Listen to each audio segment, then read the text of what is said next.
Hello friends, life है इसके platform पर आपका स्वागत है। इस प्लेटफॉर्म पर एनसीईआरटी की जो सीरीज स्टार्ट की गई है उसका आज 6th लेक्चर है और बिना टाइम गवाए आज हम चैप्टर पे ही डिस्कस करते हैं।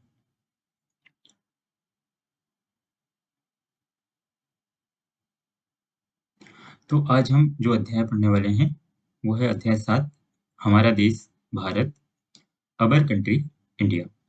तो इस चैप्टर के बारे में आज आप भारत के संदर्भ में अपनी समझ को बेहतर करेंगे। चैप्टर स्टार्ट करने से पहले आज के टॉपिक को 1 मिनट डिस्कस कर लेते हैं। तो भारत के संदर्भ में अ, हम प्रीवियस क्लास में भी थोड़ा बहुत पढ़ते आ रहे हैं। इसके साथ ही आज आप उसकी अवस्थिति के संदर्भ में, इसके जो पड़ोसी देश हैं और भारत का जो विभाजन किया जाता है, तो 2 प्रकार से इसका विभाजन होता है मुख्य रूप से, राजनीतिक एवं प्रशासनिक विभाजन और दूसरा होता है भौतिक विभाजन। तो आज आपकी भारत के संदर्भ में अ, इन बिंदुओं पर बेहतर समझ होगी।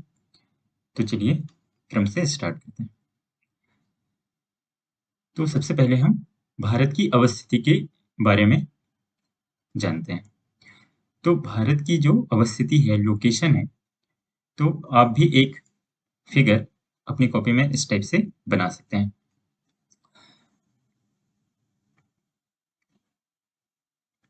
तो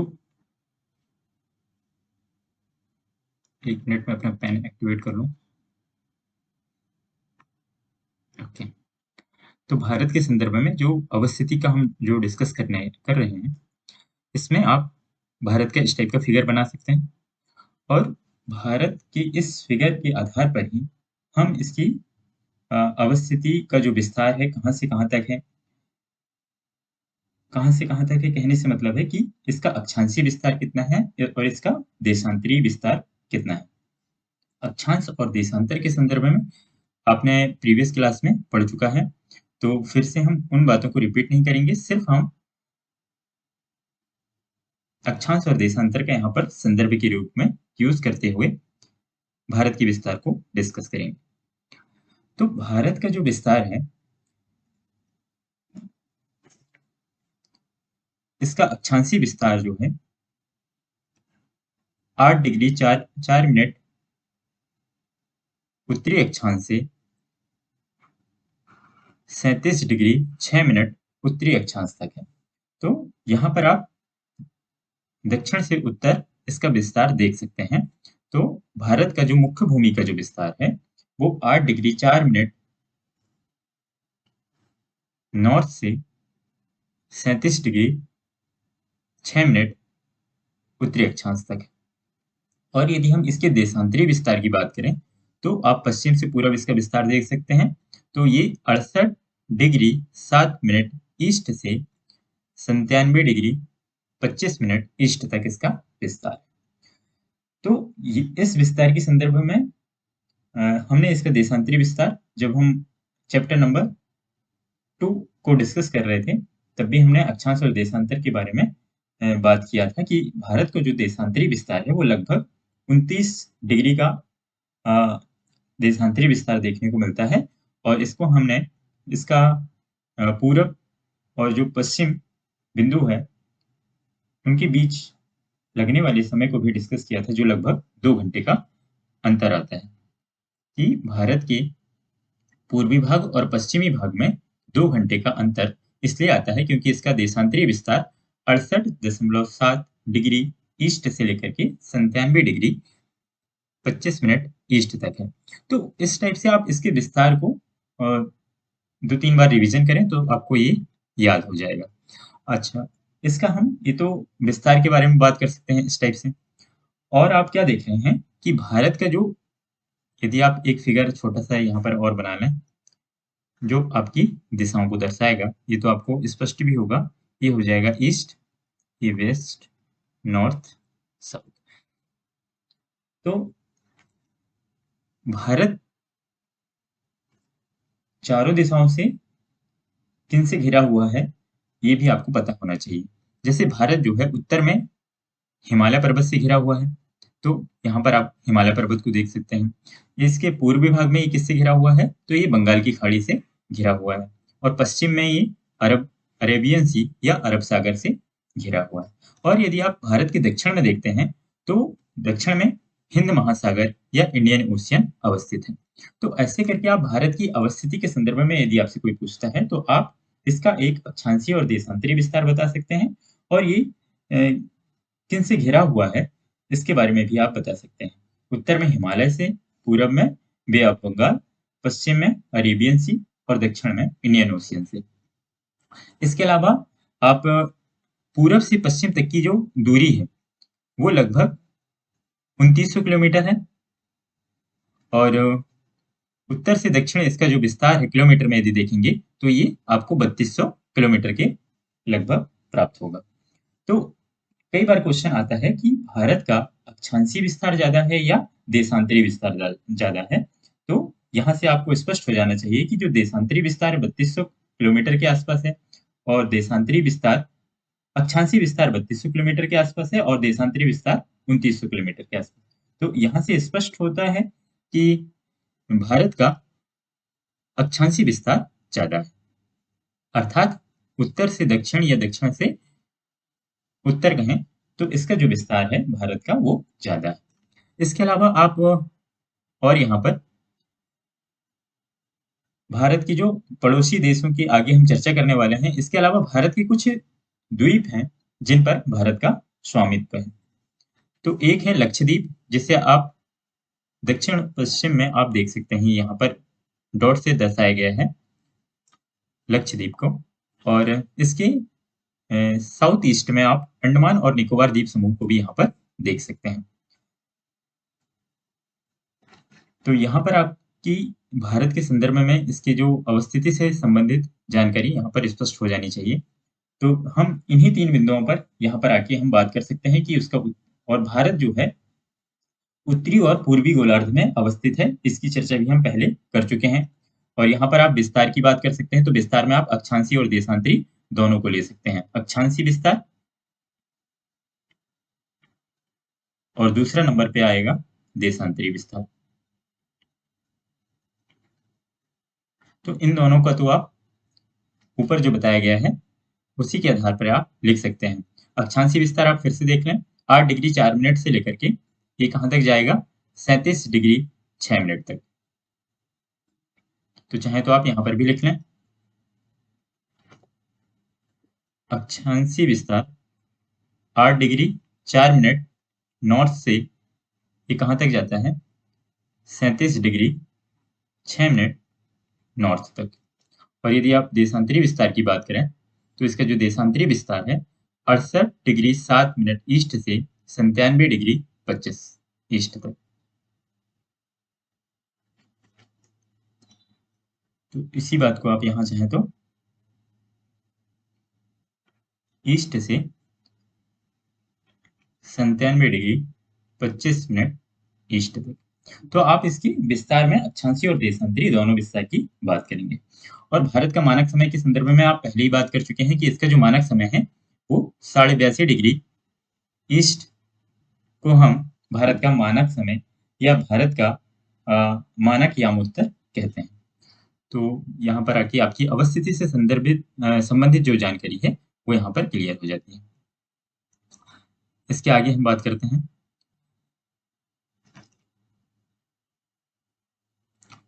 दूसरे नंबर पर हम भारत के पड़ोसी देशों के संदर्भ में बात करते हैं। तो भारत के 7 पड़ोसी देश हैं जिससे भारत की स्थल सीमा टच करती है या उससे संपर्क होता है, उसका स्थलीय सीमा का संपर्क है। तो 7 देश आप एक कोड से भी याद कर सकते हैं, BCP-NMBA।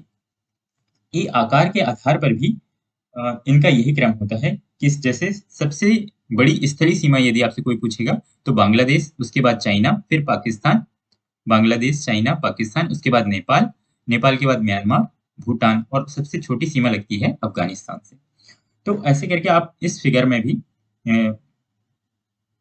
स्पष्ट रूप से देख सकते हैं। इसे मैं चाहूँ तो 1 मिनट के लिए ज़ूम करके दिखाता हूँ आपको। इस फिगर को आप ध्यान से देखकर भारत की स्थलीय सीमा किन-किन देशों से लगती है, उसे आप यहाँ पर देख सकते हैं। तो सबसे अधिक सीमा लगती है बांग्लादेश से। अभी आप देखेंगे कि इसकी कितने किलोमीटर सीमा लगती है, आगे हम थोड़ा डिस्कस करते हैं। दूसरे नंबर पे आता है चाइना का, तीसरा नंबर आता है पाकिस्तान का, इसके बाद चौथा आ जाएगा म्यांमार, पांचवा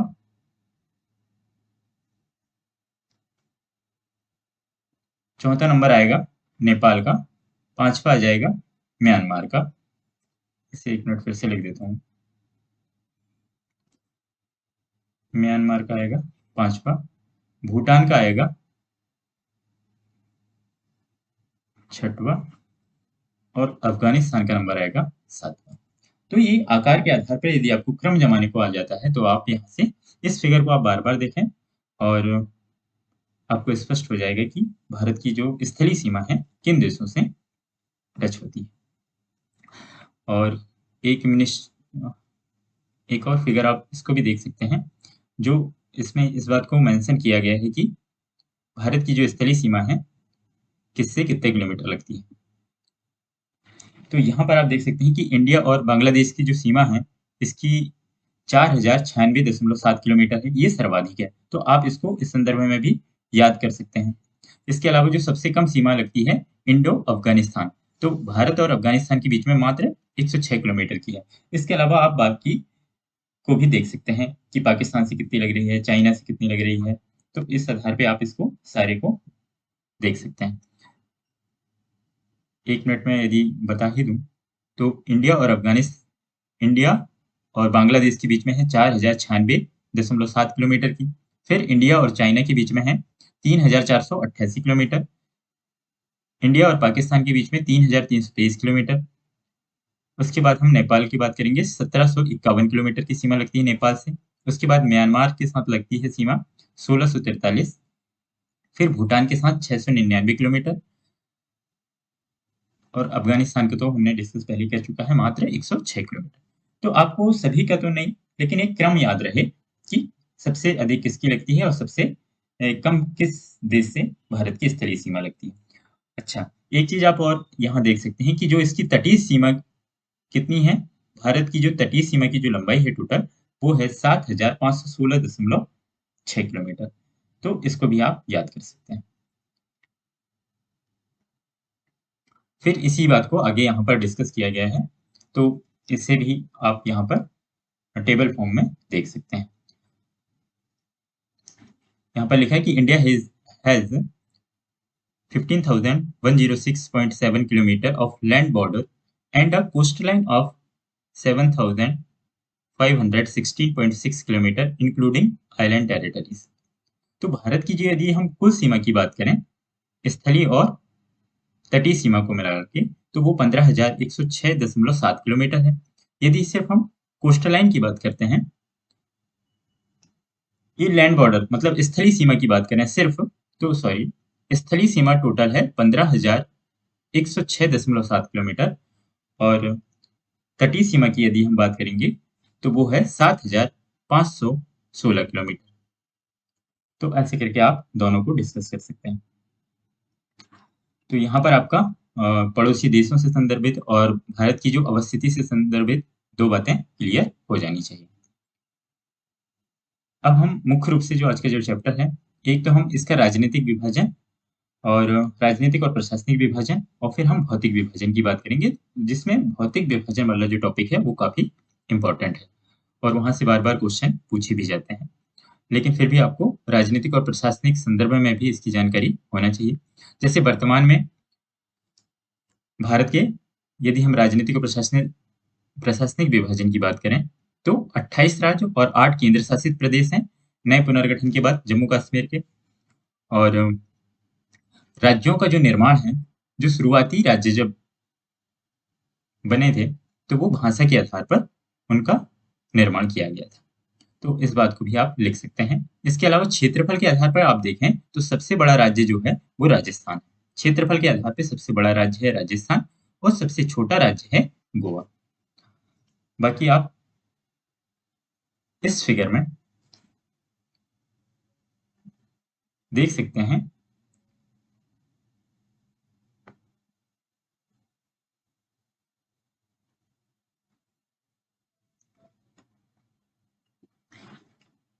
ये भारत के राजनीतिक मानचित्र है जिसमें सभी राज्यों की सीमाओं को दर्शाया गया है। तो आप इस फिगर को देख करके बार बार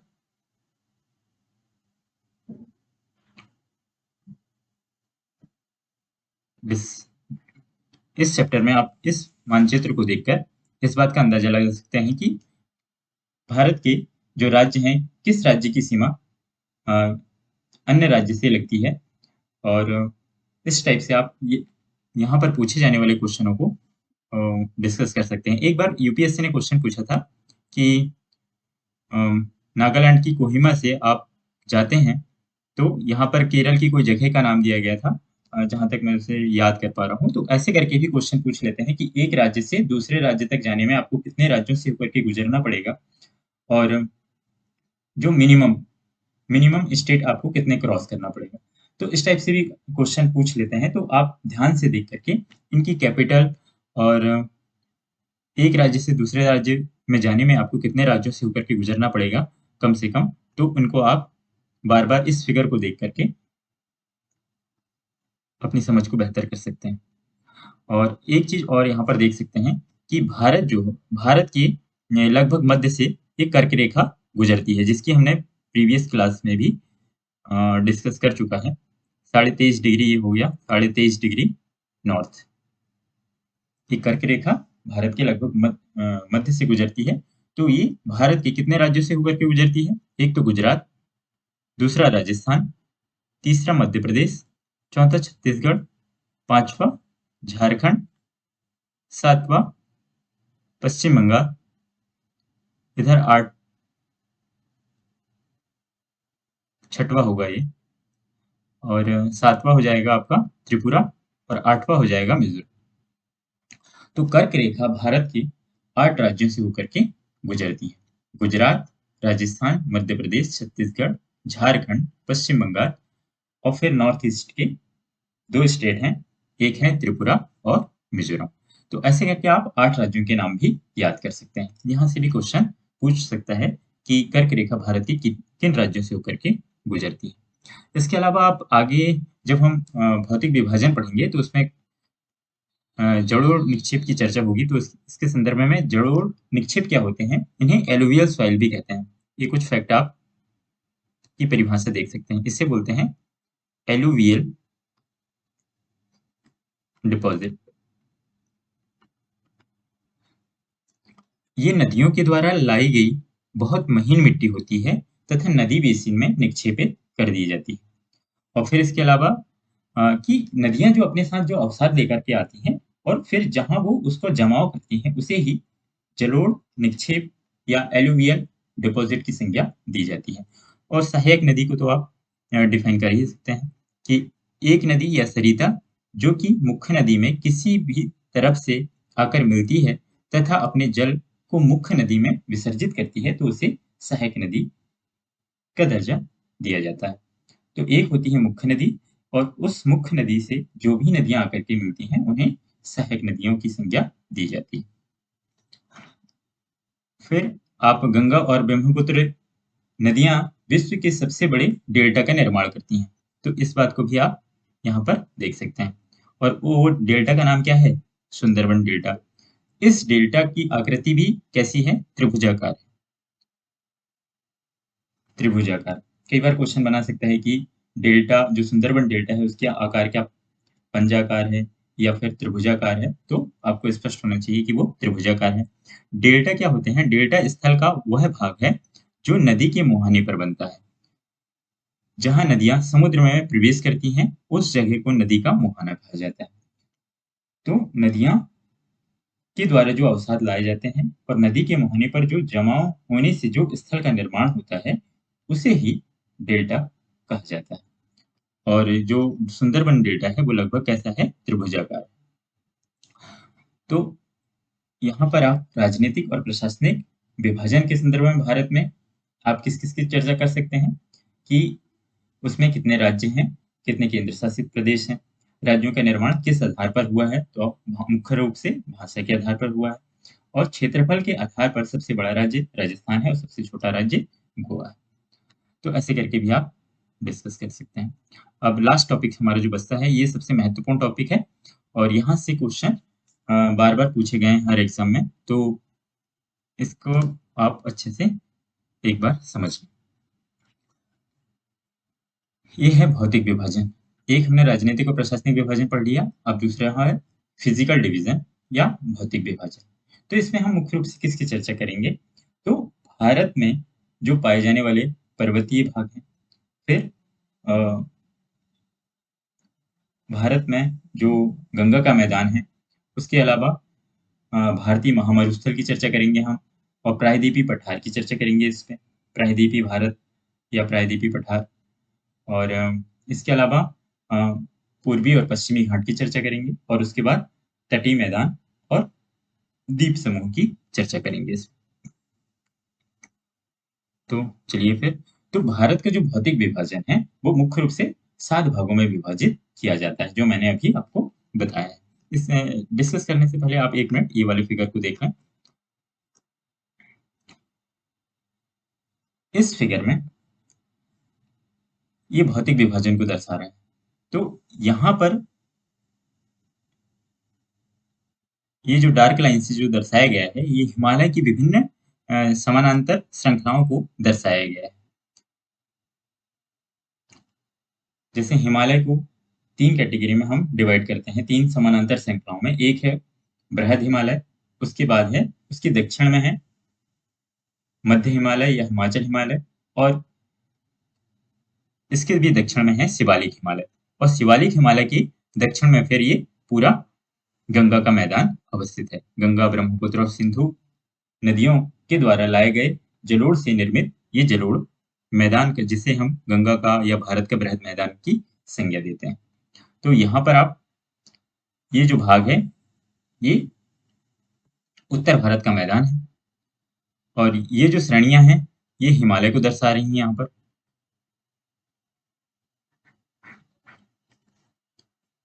इसके अलावा ये जो आकृति है लगभग, ये त्रिभुजाकार आकृति, ये भारत के प्रायद्वीपीय पठार का प्रायद्वीपीय पठार कहलाता है ये।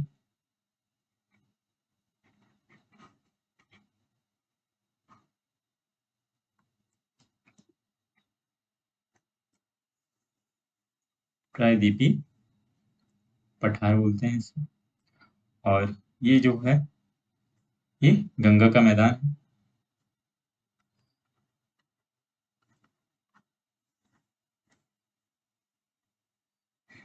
यहाँ पर आप जो देख रहे हैं, ये भारतीय महामरुस्थल है, लिखा ही हुआ है यहाँ पर भारतीय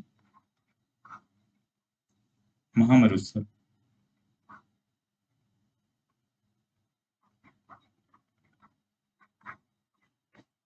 और यहाँ पर आप पश्चिमी घाट को देख सकते हैं।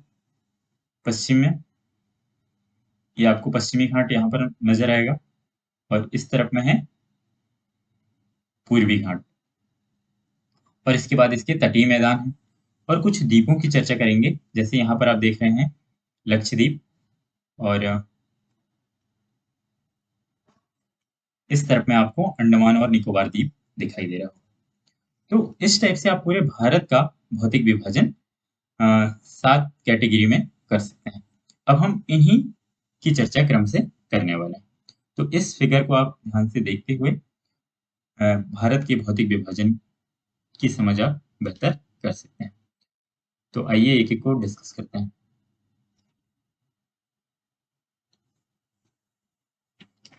भारत का जो भौतिक विभाजन है, ये 7 भागों में विभाजित किया जाता है। तो सबसे पहले जो उत्तरी पर्वत श्रृंखला है, जिसे हमने हिमालय पर्वत कहा है, तो इसे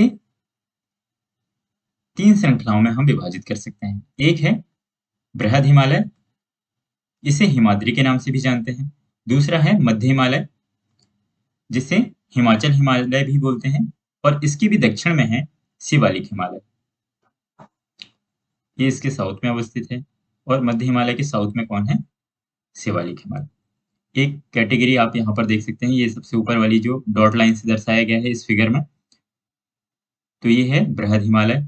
फिर उसके नीचे वाली जो रेंज होगी वो मध्य हिमालय की होगी और उसके नीचे होगा शिवालिक हिमालय। यदि आप एग्जाम में फिगर, एक नॉर्मल फिगर इस टाइप से बना सकते हैं, ये हो गया बृहद हिमालय, ये है मध्य हिमालय, और ये जो है शिवालिक बोल सकते हैं आप इसको, शिवालिक। और ये जो मैदान है ये भारत का उत्तरी मैदान है, भारत का उत्तरी मैदान। यदि हम इसे नॉर्थ बोल दें और इस साइड को साउथ, तो इनका जो क्रम है वो इस दिशा में आप इसे जमा सकते हैं, उत्तर से दक्षिण। बृहद हिमालय के दक्षिण में मध्य हिमालय है, मध्य हिमालय के दक्षिण में शिवालिक हिमालय है, और शिवालिक हिमालय के दक्षिण में भारत का उत्तरी मैदान अवस्थित है। तो ऐसे करके आप उत्तरी भारत की जो पर्वत श्रृंखला है, इसके विषय में बहुत डिटेल में अभी 6th क्लास की एनसीईआरटी में डिस्कस नहीं है, सिर्फ अभी जानकारी दी गई है कि जो उत्तरी भारत का हिमालय है इसे कितने भागों में डिवाइड किया गया है। इसके बाद हम दूसरे नंबर पे भारत का उत्तरी मैदान की चर्चा करते हैं। तो भारत का जो उत्तरी मैदान है, ये गंगा का तो मुख्य रूप से गंगा का मैदान का भाग तो है ही, इसके अलावा सिंधु नदी और ब्रह्मपुत्र नदियों और उनकी सहायक नदियों के द्वारा जो अवसाद लाए जाते हैं, उनके जलोढ़ निक्षेप से निर्मित है ये भारत का उत्तरी मैदान। तो आप इतना भी जानकारी भारत के उत्तरी मैदान के संदर्भ में, जिसे आप गंगा का मैदान मुख्य रूप से कहते हैं, उसमें सिंधु, गंगा और ब्रह्मपुत्र नदियों के द्वारा लाए गए जलोढ़ निक्षेप से निर्मित ये मैदान है। अच्छा, आपने जो प्रीवियस क्लास में जो मैदानों की जो विशेषताएं फिर पढ़े हैं, वो उससे भी आप यहाँ पर अप्लाई कर सकते हैं कि जो मैदान होते हैं वहाँ पर कृषि की दृष्टि से वो काफी उपजाऊ होते हैं, आवास घर बनाने की दृष्टि से उपयुक्त होते हैं। इसके अलावा वहाँ पर निर्माण कार्य करना या फिर कोई भी अवसंरचना का निर्माण करना भी बेहतर होता है। तो जो मैदान की विशेषताएं हैं वो भी आप यहाँ पर सारी अप्लाई कर सकते हैं। और यही वजह है कि भारत के उत्तरी भारत का जो मैदान है, यहाँ पर आबादी का अधिक बसाव देखने को भी मिलता है। तो आपको प्रीवियस क्लास को भी साथ साथ में लिंक करते चलना है, सेपरेट सेपरेट नहीं पढ़ना है हमको। फिर भारत का जो महामरुस्थल है, महामरुस्थल कहने का मतलब है कि इस भाग को जो हमने यहाँ पर इस फिगर में यहाँ पर दर्शाया है, इस सर्कल के माध्यम से, ये भारतीय महामरुस्थल को राजस्थान में जो अवस्थित है, तो ये भारत के कहाँ पर है? उत्तर पश्चिमी भाग में अवस्थित है। और ये भारत का गर्म, शुष्क और रेतीला मरुस्थल है, और इसी वजह से यहाँ पर वनस्पति क्या है, बहुत कम देखने को मिलती है। तो भारतीय मरुस्थल की चर्चा कर लेंगे। चौथे नंबर पे हम बात करेंगे प्रायद्वीपीय पठार की, प्रायद्वीपीय पठार की, और इसे इंग्लिश में पेनिनसुलर प्लेटू भी कहा जाता है।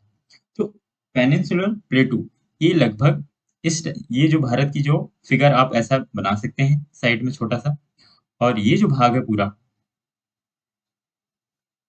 ये पूरा प्रायद्वीपीय पठार कहलाता है। आपने ऊपर फिगर में भी इसको देख के अभी आए हैं। ये काफी समतल नहीं है, बल्कि ये कैसा है, ऊंचा नीचा है। इसमें कई पठारी संरचना आपको देखने को मिलती है। इसमें बहुत सी पहाड़ियां और घाटियां अवस्थित हैं। पहाड़ियों में आप मुख्य रूप से अरावली को देख सकते हैं, विंध्य की पहाड़ियों को देख सकते हैं, और सतपुड़ा की पहाड़ियों को देख सकते हैं। और घाटियों में आपको दो मुख्य घाटी मिलती है, एक है नर्मदा की घाटी और तापी की घाटी।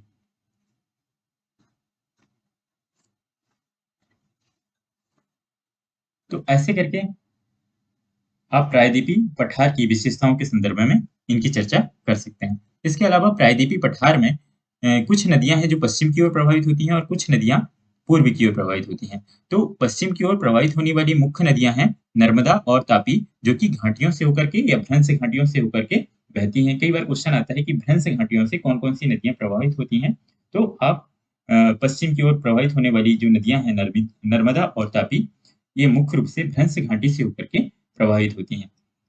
इन्हें छोड़ करके भारत की जो अन्य नदियां हैं प्रायद्वीपी पठार की, वो पूर्व की ओर प्रभावित होती हैं मुख्य रूप से। जैसे आप महानदी, गोदावरी, कृष्णा, कावेरी, इनके नाम आप मैप में और अच्छे से इसके फिगर को आप देख के अपनी समझ को बेहतर कर सकते हैं। तो भारत का जो फिजिकल मैप है या भौतिक मानचित्र है, उसे उसमें आप इन नदियों को हाईलाइट करके देख सकते हैं। चौथे के बाद हम अब पश्चिमी घाट और पूर्वी घाट की बात करते हैं। तो पश्चिमी घाट कहने से मतलब है कि भारत का जो, यदि हम सदर्न पार्ट को देखें, तो भारत का जो सदर्न पार्ट है वो लगभग ऐसा है। तो ये जो वाला भाग है, इसके बीचों बीच में, तो ये है पश्चिमी घाट।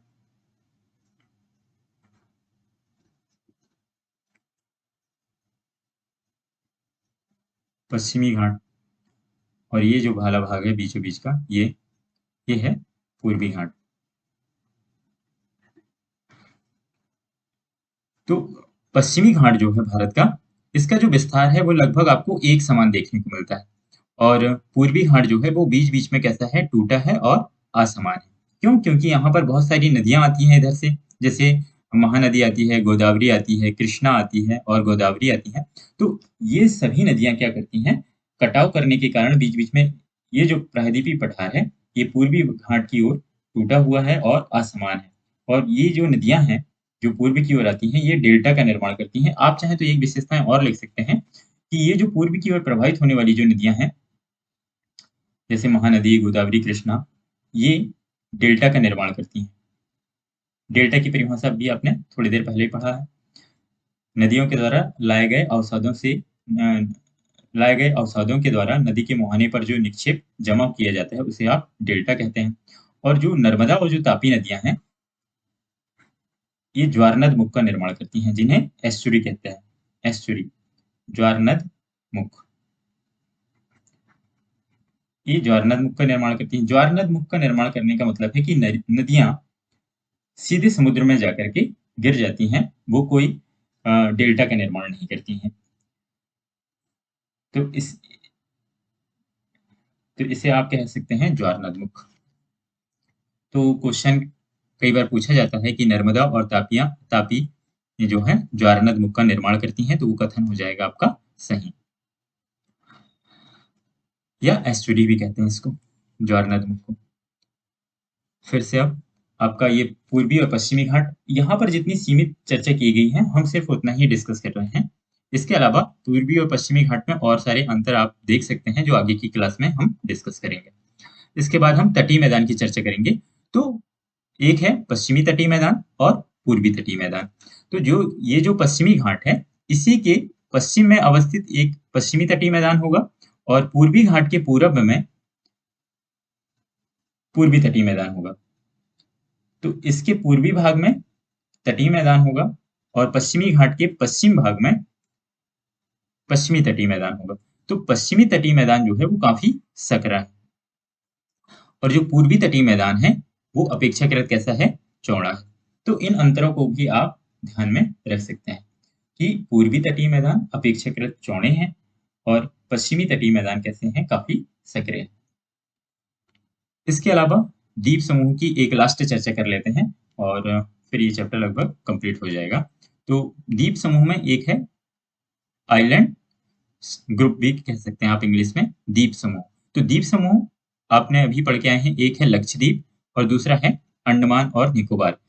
लक्षद्वीप जो है ये दक्षिण पश्चिम में अवस्थित है और अंडमान और निकोबार दक्षिण पूर्व में, साउथ ईस्ट में अवस्थित है। इसके अलावा और कौन सा अंतर देख सकते हैं आप, इसकी अवस्थिति बता सकते हैं। लक्षद्वीप जो है ये अरेबियन सी में है या अरब सागर में है, अरेबियन सी या